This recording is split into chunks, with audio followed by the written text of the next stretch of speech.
안녕하세요. 교육진담 수요 독서 시간입니다. 자, 책이 오늘도 국산이네요. 예. 휴머니스트? 휴머니스트도 사실 최근 여러 네. 책들을 많이 내고 있는 출판사죠. 저도 네. 뭐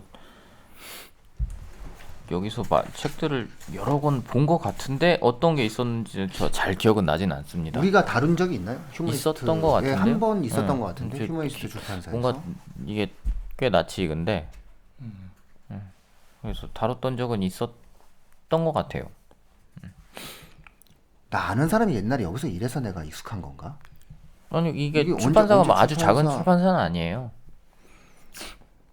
그래서 여기 지금 요 출판사에서 나온 책이고 아니네. 2007년이면 아니네요. 출판 등록 2007년에 했대요. 그러니까 뭐 어디를 기억하시는 건지 잘 모르겠지만 어쨌든 네. 이 책이 일단 이걸 보셔야 되는 게 뭘 보셔야 되냐면 자 제가 몇 세? 놀라운 걸 보여드릴게요. 초판 30세. 오! 그러니까 4년 만에 30세 발행한 책입니다. 베스트셀러죠. 이 정도면 스테디셀러라고 봐도 돼요. 4년 4년 동안 30세를 찍고 있으니까 거의 한 상당히 많이 찍었을 거예요. 3,40만 부? 모르죠. 이제 또 어느 정도씩 찍어내는지는 잘 모르니까 만 부씩을 아마 처음부터 만 부를 찍진 않았을 거고 뭐 한 5, 6세를 지나면서 만 부씩으로 늘렸을 가능성은 있는데 그렇게 봤을 때는 어쨌든 한 2, 30만 부는 찍지 않았을까. 야, 2, 30만 부 하는 생각은 있죠. 아유, 정말 엄청나네요. 부럽죠. 저희 이번에 참고서 하나 만들어냈는데 그거 정말 10만 부만 팔았으면 소원이 없겠어요. 국어책인데. 예? 고등학교 1학 국어 1학년 그쵸? 기본서. 이런 거 얘기해도 되나? 뭐 얘기도 어때요? 되죠? 얘기하시려고 하신 거 아니에요? 백인의 지혜. 천재교육에서 나온 책입니다. 예, 천재교육 백인의 지혜. 예, 문학편. 일단은 이제 나왔고요. 좀 있으면은 이제 화작, 그 다음에 비문학. 예, 이렇게 해가지고 총 3권으로 이제 진행되는 책입니다. 14일 날 저자 회의 있어요. 비문학. 그리고 그 표지 어딘가의 구석 사진에 저희 얼굴이 조그맣게 뭐 사진까지 들어가는 잘 모르겠지만 그러니까 그 10만 부 팔았으면 진짜 소원이 없는데 이 사람 진짜 엄청 팔았네요. 30세. 예, 근데 2부도 내셨어요. 두 번째 이야기 여기 있죠. 그대를 듣는다 이 책도 있습니다. 그거는 새로 나온 것 몇부 같아요. 팔리셨을까 모르겠네. 근데 원래 이런 책들이 원작이 갖고 있는 것만큼 또 안 팔리는데 또 그래도 그쵸. 한 절반 정도 팔아요. 맞아요. 10만 부 절반이면 5만 부잖아. 그 어마어마한 거죠. 어마어마. 아 정말 갑자기 가슴이 뛰네요. 그러니까 제목이 시를 잊은 그대에게인데 지은 분은 정재찬이라는 분이 지었어요. 지금 현재 한양대학교 국어교육과 교수님이시라고 하시는데 꽤 많은데 출강도 하시고 그다음에 방송에도 나오시고 이런 분이신가 봐요. 방송에 나가야 책이 팔려요. 그래서 이 김제동의 톡투유, 뭐 그 TVN 있어. 어쩌다 어른 이런 데서 강연을 하셨던 것 같아요. 그러면서 막 이 한양대 학생들한테 최우수 교양 과목으로 선정되는 그런 강의라고. 근데 안에 읽어보면 그러실 법도 하다라는 생각도 있어요. 말을 참 재밌게 하시는 분인 것 같아요. 말을 어쩌다 참- 어른에 나왔으면 일단 말은 잘해야 돼요. 말을 참 재밌게 하시는 분이 인상도 일단 뭐 좋은 편이시잖아요. 이 정도면 예. 뭐 아재치고 굉장히 선량한 그럼요. 아재치고. 예. 아이 좀 그거 이 좀 멋있는 아재 이 정도면은 일단은 꾸김이 없잖아. 얼굴에. 그래서 일단 저는 이 책의 제목이 참 잘 붙었다는 생각도 있고요. 그렇죠. 이게 시를 잊은 그대에게 이거 드라마도 있었는데 그 무슨 간호사들 나오는 드라마 있었어요. 그래요? 내가 기억하는데 정확하게 드라마는 종합병원이지. 하여튼 그런 그런 드라마 좋아하셔가지고 그런 드라마가 있었던 것 같아요. 제 기억에는. 그래서 거기서 막 시가 또 막 나오고 그랬었던 걸로 제가 기억하는데. 드라마 있어요. 시를 잊은 그대에게. 네, 맞아요. 드라마가 있었어요. TVN의 총 16부작이에요. TVN 드라마네. 이게 2018년 드라마네. 아마 그 이후에 팔린 것 같다. 그러네. 2018년에 이 드라마가 나오고 이게 또 제목도 같고 그렇지. TVN 같이 나오니까 이 책 제목으로 TVN 드라마 제목도 되고 서로 윈윈을 하셨네. 근데 이제 안에 시들이 되게 낯이 익어요. 그러니까 이게 지금 구성을 어떻게 갖고 있냐면 어떤 시를 그러니까 전체적인 목적은 이거예요. 시를 우리는 어떻게 읽어야 되냐. 그러니까 시를 읽는 게 되게 어렵다고 생각하는 사람들이 있는데 시를 어떻게 읽으면 될 것이냐라는 얘기로 이제 전체를 이끌어가고 있어요. 그러면서 몇 가지의 예시를 들면서 이제 시들을 얘기해 주는 건데 시가 되게 많아요.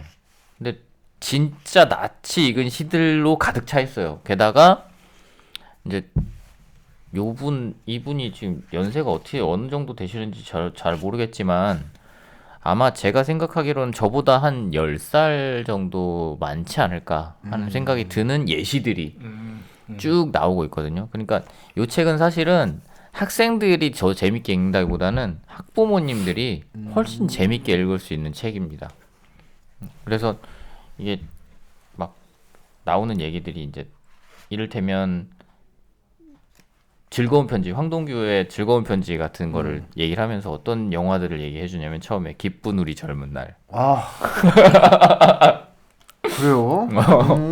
기쁜 우리 젊은 날. 그 다음에 편지. 그 다음에 8월의 크리스마스. 아우. 지금 공감하고 있어 지금 여기. 8월 크리스마스. 이렇게 이제 예시를 들어주고 있어요. 그러니까 그 세 개의 이 영화들에서 전부 다 사진관, 초원 사진관이야. 공통적으로 이 황동규의 즐거운 편지를 보여주고 있다는 식의 그런 식으로 접근을 하는 거예요.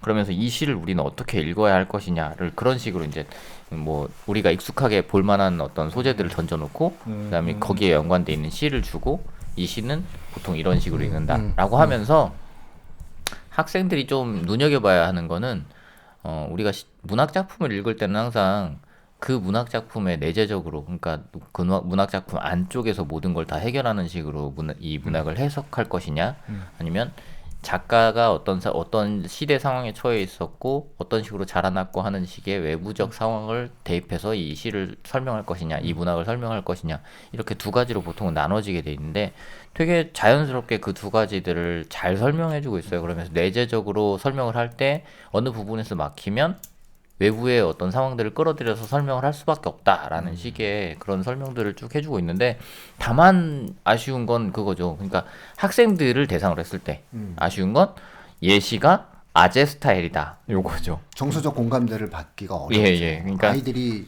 그 영화를 본 게 하나도 없을 텐데. 예. 아이들이 그 시글을 공감하기 어려서 책을 봤는데 예시도 그렇지. 똑같이 공감하기 어려워서 그렇죠. 그러니까 왜 항상 나오는 낙화 있잖아요. 낙화. 네. 가야 할 때가 언제인가를 네. 분명히 알고 가는 이의 뒷모습은 얼마나 아름다운가. 이거 예시를 딱 들기 전에 이거를 설명하기 위해서 드는 예시가 서태지의 은퇴예요.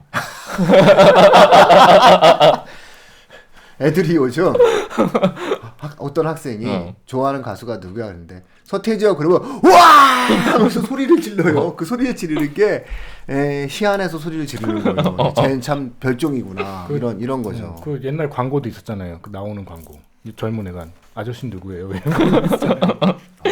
그래서 막 방탄으로 정말 많아요. 뭐 뒤에 트윈폴리오. 야, 난 이것도 몰라.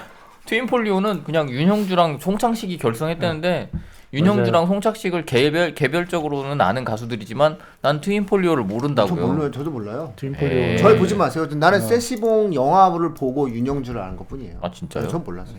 트윈폴리오 뭐 웨딩 케이크 이런 거 나와요? 아니 그러니까 여기서 음악 나오는 좋아하는 건 사람이 두 개의 나오는 작은 별이라는 게 나와요. 윤형주가 불렀대요. 근데 하여튼 그런 식의 얘기를 하면서 요 얘기에다가 윤형주가 나왔으니까 연대니까 같이. 윤동주가 나왔으니까 그렇게 겹친 거 아니야? 윤형주랑 연대끼리 육천지간이에요. 네. 그래서 윤동주 시를 이제 별 하나의 추억과 이거를 얘기하면서 쭉 나오는 거죠. 윤형주를 얘기를 먼저 해놓고 윤형주는 알겠지. 그래놓고 이제 윤동주를 얘기하면 이게 연결이 되니까 이런 식인 거죠. 시를 알기 위해서 또 공부할 거리 또 그러니까 주네요. 공부할 거리가 엄청 많아요. 애들이 이걸 보면 보고. 근대 문화사를 알아야 되는 거야. 내 입장에서는 근데 이걸 왜 제가 이걸 또 왜 들고 왔냐면 사실 지난번에 지난번에 했던 책도 외국 뭐 어떤 학교들의 추천 도서들로 막 들어가 있었잖아요. 이 책도 국어 선생님들이 뽑은 추천 맞아요. 도서에 몇 가지 들어가 있는 학교들이 있어요. 아재 스타일이야. 많이 많이 이 들어가 국어 있죠. 선생님들이 본인이 본인들이 보고. 본인이 막 감동받은 거지. 말모이도 막 감동. 본인이 보고 막, 와 이거 너무 재밌는데 이러고 감동해서 학생들한테 읽혀야지. 그러고 학생들은 추천을 했는데 학생들이 읽기에는 너무 어려울 수 있겠다는 생각이 드는 거. 모르는 정보 투성이거든요. 네. 정서적 공감을 할 수가 없는 네. 상황이 만들어지죠. 그러니까 그 정보를 알기 위해서 얻어야 되는 정보들이 너무 많은 거야. 서태지가 나오니까 정말 요즘 책이구나 이러면서 준 거 아니야? 네, 맞아요. 야 서태지가 나와 이러면서. 근데 이게 뒤에 가면 막 그런 이제 우리가 대학 시절에나 접했을 법한 가수들도 막 나와요. 이럴 때면 뭐 안치환 나오고 뭐 김광석 나오고 그러잖아. 그는 왜 이러면서 이거 막 이산가족 막 이런 얘기 막 나오고요. 이상가족이요? 네, 이산가족 상봉하는 처음에 이산가족 상봉하는 이야기 뭐 그런 거 나오고 되게 이렇게 심지어는 어떤 거 나오냐면 그 누구였지? 이산가족 상봉 얘기하면서 그 노래 얘기도 해요. 서른도가 불렀던 맞아 서른도에. 맞아요. 어머니 아버지 거 있잖아. 그 얘기도 해요? 정말 이거는 부모님 세대는 정말 진짜, 부모님 세대는. 진짜 학부모님들이 읽으시면 진짜 재밌게 읽을 수 있는 책입니다. 그래서 진짜. 30세. 그러니까 이건 그러니까 그분들한테 30세 현재 직장인들 그러니까 약 40대 중반에서부터 시작해서 그쯤은 돼야. 되게 재밌게 읽을 수 있어요. 시에 대해서 시가 이렇게 감동적인 것이구나 라는 걸 느끼면서 읽을 수 있는 책입니다. 근데 게다가 시들이 되게 익숙한 시들을 보여주고 있어요. 그러니까 뭐 이를테면 익숙할 만한 시들이 김광섭의 저녁에 같은 시가 있는데 이 저녁에라는 시가 사실 제목만 딱 보면 어떤 시인지 모르실 수 있어서 잠깐 말씀을 드리면 저렇게 많은 중에서 별 하나가 나를 내려다본다. 이렇게 많은 사람 중에서 그 별 하나를 쳐다본다. 이러면 이제 노래 하나가 머릿속에 떠오르시는 분들이 있어요. 아세요 혹시? 밤이 깊을수록 별은 밝음 속에 사라지고 나는 어둠 속에 사라진다. 이렇게 정다운 너 하나 나 하나는 어디서 무엇이 돼요? 다시 만나랴. 이러면 노래가 하나 떠올라야지. 이렇게 정다운 아니 저는 알겠어요. 너 하나 나 하나. 그러니까 이런 식의 이제 구성을 갖고 있어요. 그래서 김광섭의 그런 저녁에 같은 시도 있고요. 그다음에 윤동주의 별에는 밥은 당연히 나오고 그리고 이형기의 낙화 이건 뭐 유명하니까요. 그리고 김춘수 시도 되게 많이 나오고 그다음에 뭐 한민복의 눈물은 왜 짠가 그다음에 정호승 슬픔이 기쁨에게 그다음에 박노해 시도 있어요. 다시라는 시도 있고요. 정호승의 희망을 만드는 사람이 되라라는 시가 나오고 정지원의 사람이 꽃보다 아름다워를 얘기하면서 안치환 얘기가 나오고요. 노래방 가면 그거 꼭 부르는 애 진짜 아저씨들. 미치는 제가 줄 부릅니다. 알았어요. 근데 노래방을 안 간 지 한 10년 된 것 같아. 자, 그다음에 황동규의 즐거운 편지, 박모걸의 배경, 그다음에 강은규의 사랑법, 뭐 이런 거 나오고요. 그다음에 또 아실만한 게 뭐가 있으려나? 김광규의 희미한 옛사랑의 그림자, 그다음에 뭐 유치환의 바위, 그리움, 그다음에 유치환의 행복, 사랑하였으므로 나는 행복하였나라 뭐 이런 거. 그리고 천상병 시인의 시도 있고요. 김수영의 눈, 왜 가래침 뱉어라 이거 있잖아요. 그런 얘기도 나옵니다. 그래서 시 자체가 되게 익숙한 시들이에요. 그리고 학생들이 이런 시가 요새도 교과서에 나오나? 다 다르죠. 요새는 약간 더 현대시에 가까운 그런 시들이 게 좀 있죠. 많이 등장을 해서 이거보다는 조금 더 현대에 가까운 시들이 더 많이 나오는 것 같기는 해요. 국어책에는. 근데 이런 시들을 어떻게 해석하는지를 보여주는 거죠. 그러면서 제가 이 책을 읽으면서 느꼈던 게 어떤 거냐면 이제 이분은 맨 마지막 단락에 저는 이 책을 읽을 때 만약에 학생들이 이 책을 읽는다고 치면 제일 마지막 부분 장을 한번 이 마지막 부분의 장만 읽어도 무방하다고는 생각해요. 왜냐면 이분이 맨 마지막에서 시라는 것은 모든 사람들이 다 자기 나름대로 해석할 수 있는 거지 하나의 방식으로만 해석될 수 있는 것이 아니다라는 식의 얘기를 하고 있거든요. 그러면서 김수영의 그 시가 그러니까 눈에다 기침하는 그 시가 고등학교 교과서에서 설명하고 있는 방식으로 설명을 하면 되게 이상한 시가 된다라고 얘기를 해주고 있어요. 근데 그걸 이렇게 보면서 저는 무슨 생각을 했냐면 저도 옛날에는 그렇게 생각을 했었거든요. 그러니까 시를 읽을 때 교과서에 나와 있는 대로 읽는 건 정말 무용한 짓이야 라고 생각을 했었어요.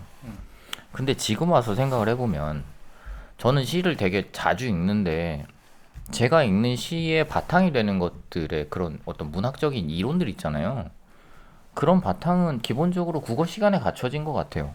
그러니까 그러니까 시를 어떻게 읽어나가는지의 그런 어떤 종합적인 부분보다는 어떤 시어가 무엇을 상징하고 어떤 시어는 보통 어떤 걸로 이어지고 이런 식의 연결고리를 배우게 되면서 우리가 일상적으로 활용하는 어떤 말의 활용도가 되게 늘어나는 것 같거든요. 그러니까 시만 그런 게 아니라 시를 배움으로써 다른 것에서 활용 가능성이 되게 높아지는 걸 이 책에서 배운 거죠. 무슨 얘기냐면 우리가 노래 가사를 볼 때 노래 가사가 그냥 우리는 막 되게 직설적인 노래 가사라고만 생각을 하지만 대부분의 노래 가사들은 상징을 담고 있어요.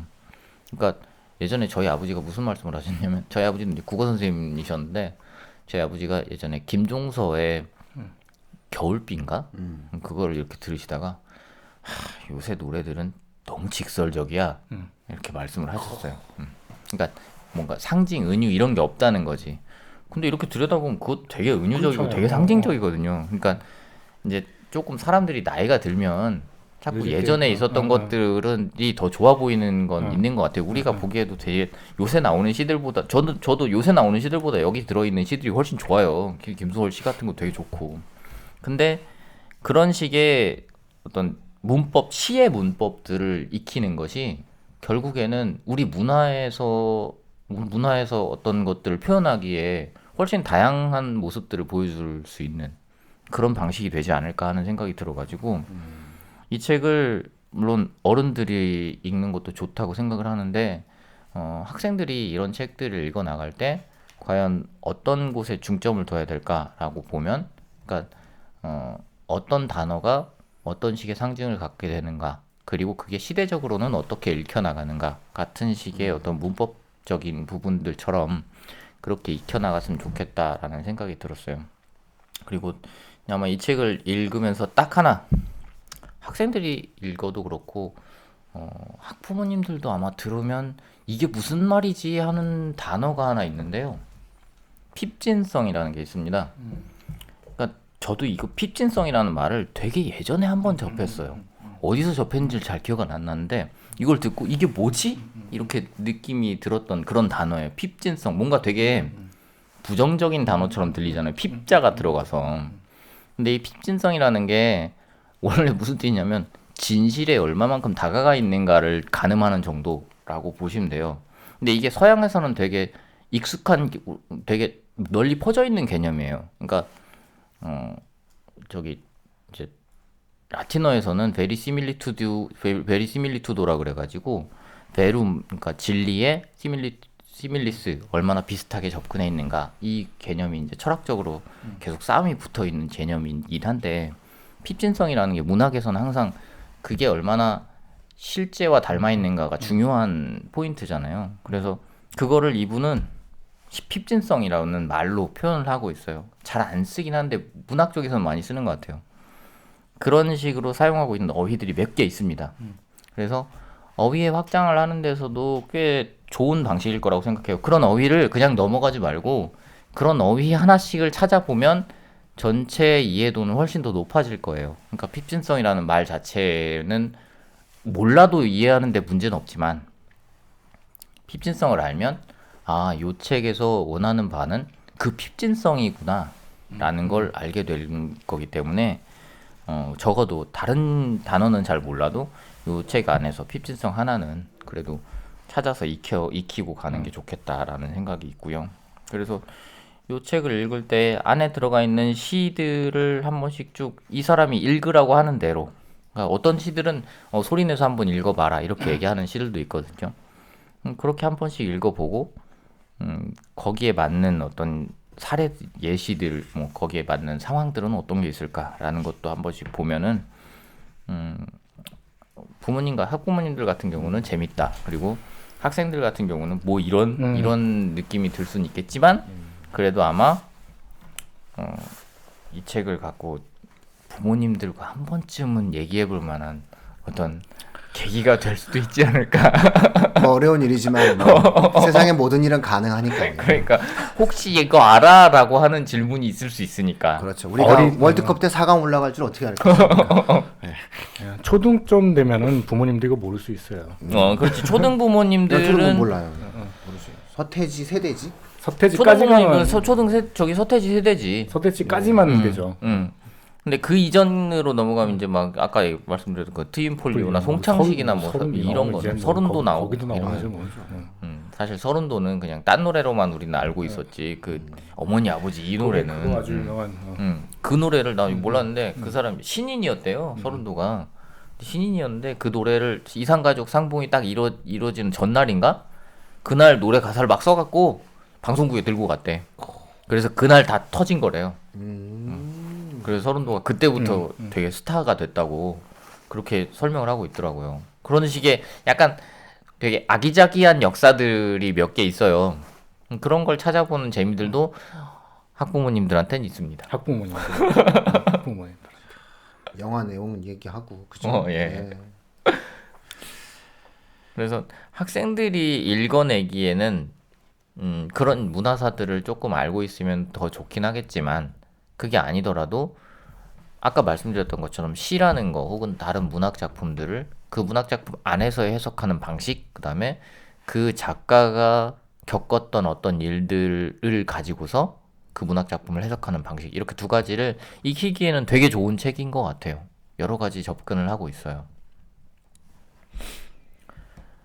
그러면서 막 진짜 시 자체, 시도 되게 여러 가지를 알고 있다는 생각도 드는데 참 이분은 문화에 관심이 되게 많구나. 이런 생각이 더 많이 들었어요. 시도 많이 아는데 물론 시를 많이 알고 있으면 그런 가사들이 더 잘 그렇죠. 들리는 건 같은, 사실인 것 같아요. 가사가 자꾸 다르게 다가올 수 있다는 생각도 드는데 뭐 그래서 막 저는 읽으면서 이제 그런 것들도 있었어요. 왜 우리 비목 아세요? 초연이 쓸고 간 예, 그렇죠. 그 노래 얘기도 나오고 저 그 어머니가 저 어렸을 때 되게 많이 부르셨거든요. 우리 엄마도. 여기 우레옥 냉면도 나와요. 맞아요. 우레옥 냉면 얘기도 막 나오고. 그렇죠. 그래서 우레옥 냉면 얘기하면서 야 우리 아들은 나중에 냉면 좋아하는 거 알까? 이런 생각도 잠깐 들고. 알지 않아? 나도 아는데. 네? 우리 세우쌤 냉면 매니아라는 거 나도 아는데 뭐 아들이 모를 리가 있겠어요? 아니 내가 안다니까요. 아니 근데 문제는 저희 아들이 저기 메밀 알레르기가 있어가지고. 오 모를 거야 그러면 본인이 싫어하는 걸 안 먹어. 냉면 맛있죠. 냉면 잘라 먹어요? 그냥 먹어요? 저는 상관없어요. 그냥 주면 먹어요. 진짜 냉면 맛있죠. 진정한 매니아예요. 진정한 매니아. 냉면이면 다 맛있어. 네, 냉면이 맛있다 이런 거죠. 하여튼 그런 책이었어요. 그래서 저는 되게 재밌게 읽었고 학생들한테도 한 번쯤 시를 읽어나가는 게 어렵다 혹은 문학 작품에 접근하는 게 어렵다고 생각하는 사람들이 있다면 읽어봐도 된다고 저는 충분히 추천할 만한 책이라고 생각해요. 이게 이런 책이 없어요. 그러니까 대부분의 책들은 되게 딱딱하게 접근하는 경우들이 많아서 그렇게 접근하는 것보다는 이 책의 경우는 어쨌든 간에 조금 더 이렇게 부드럽게 시 혹은 문학에 접근할 수 있는 길을 보여주고 있기 때문에 뭐 이 당시를 잘 모른다 하더라도 한 번쯤 읽어보면 충분히 문학 작품에 접근할 수 있는 또 다른 길을 얻을 수 있지 않을까 하는 생각이 드는 책입니다. 시가 근데 원래 그 시대 사람들의 정서를 반영하는 거잖아요. 언어적으로 어쩔 수가 없는 거잖아요. 예. 우리가 지금 현재 신라 향가가 이해가 안 되는 이유가 그 정서적인 공감대를 물론 언어적인 문제도 있지만 예. 그러면서 이제 우리가 예전에 배웠던 뭐 그 고려 시대 때 이야기들이라든가 그때의 어떠한 정서들 내용들을 반영을 하는 거잖아요. 예. 그러니까 우리나라 시는 또 우리나라 언어로 적힌 거를 배워야 되는 거고 맞아요. 그것이 문학을 배우는 가치이고 모국어로 된 문학을 배워야 되는 이유이고.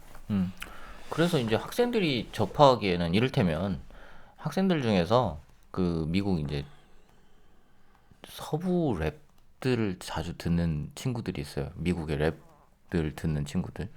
근데 랩을 들을 때 전체를 다 이해하는 친구들은 그렇게 많지는 않아요. 왜냐면 그 나름대로의 문화가 그 안에 또 배어 있거든요. 그 가사 하나하나가 담고 있는 그 의미가 우리가 생각하는 것처럼 그냥 1대1로 그 어휘 하나가 하나의 의미를 지칭하는 게 아니라 굉장히 많은 의미를 담고 있는데 그거를 우리가 시 읽는 방법을 익히면 그런 식의 가사들이 훨씬 더 많은 것들을 담을 수 있다는 걸 알게 돼요.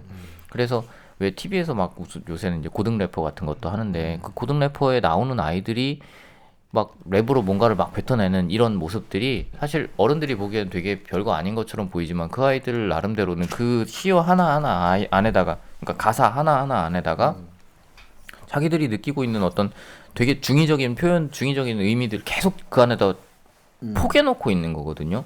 그래서 그런 포개놓은 가사가 아 이게 저런 뜻도 될 수 있구나라는 걸 느끼는 순간 그 가사가 훨씬 더 좋은 가사처럼 보이게 되는 건데 그거를 알 수 있게 되는 계기는 결국에는 시 읽는 방법을 어느 정도 알고 있느냐로부터 결정이 되는 것 같아요. 그러니까 아 나는 시랑은 아무 상관이 없어가 요새는 통하지 않는 얘기예요. 왜냐면 너무 많은 아이들이 랩을 알고 있거든. 그래서 저 같으면 그러니까 그런 식의 가사들을 조금 더 잘 음미하기 위해서라도 저는 시 읽는 방식을 조금이라도 한 번쯤은 접해볼 필요가 있다는 생각도 갖고 있어요. 네, 바로 그거죠. 그래서 어차피 우리가 그 시대의 언어로 향유되고 있는 시를 이해해야 된다면 예.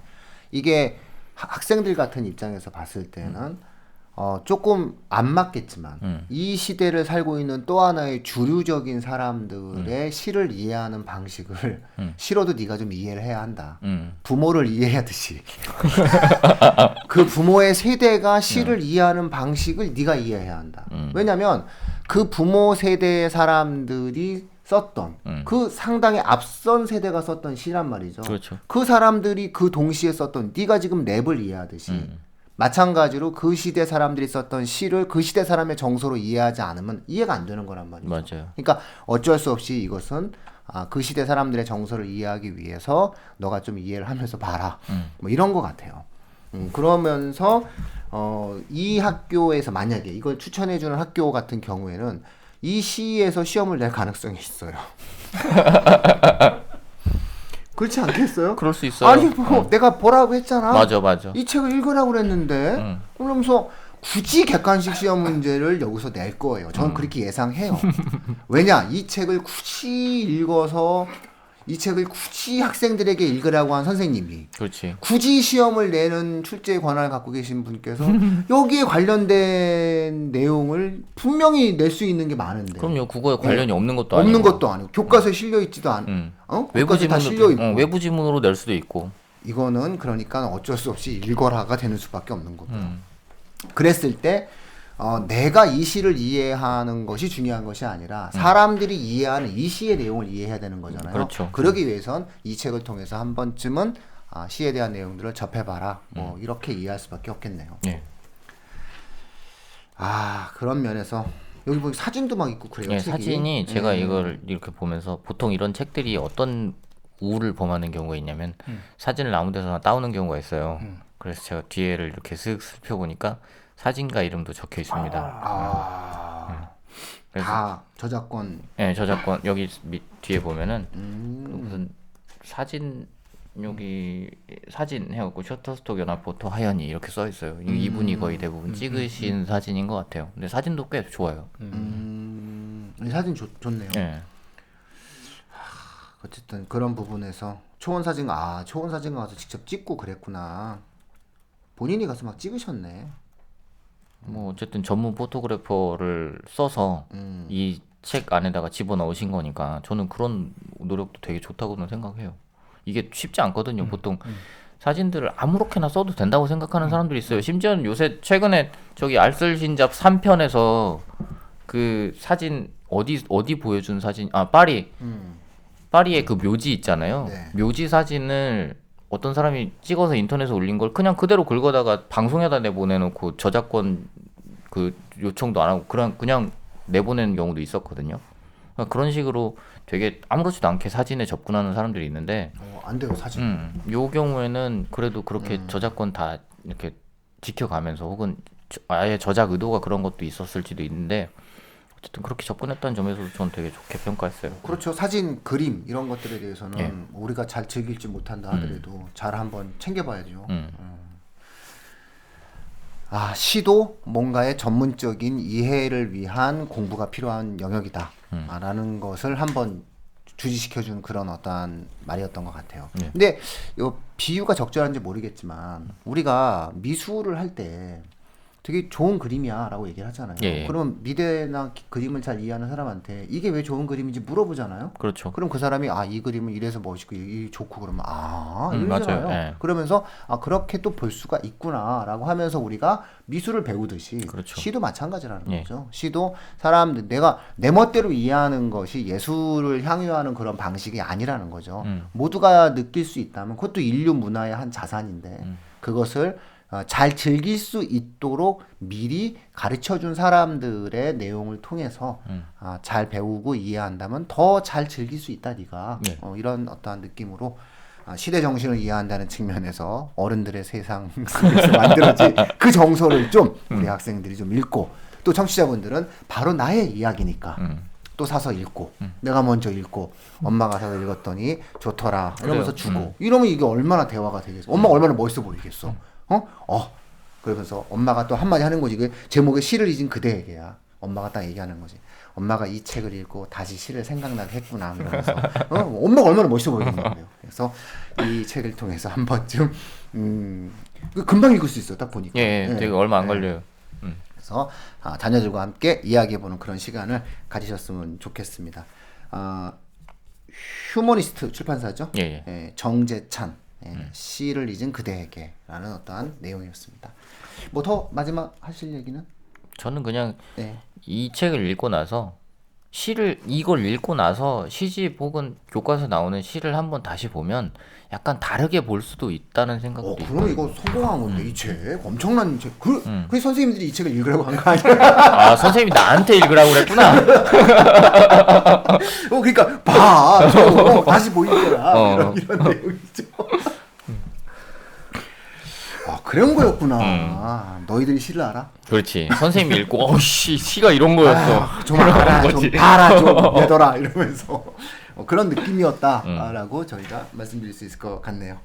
자, 이 정도 마무리 지어도 될 것 같습니다. 예, 오늘 교육진담 수요 독서 시간은 시를 잊은 그대에게를 갖다 놓고 가진 즐거운 시간이었습니다. 예, 고맙습니다. 감사합니다.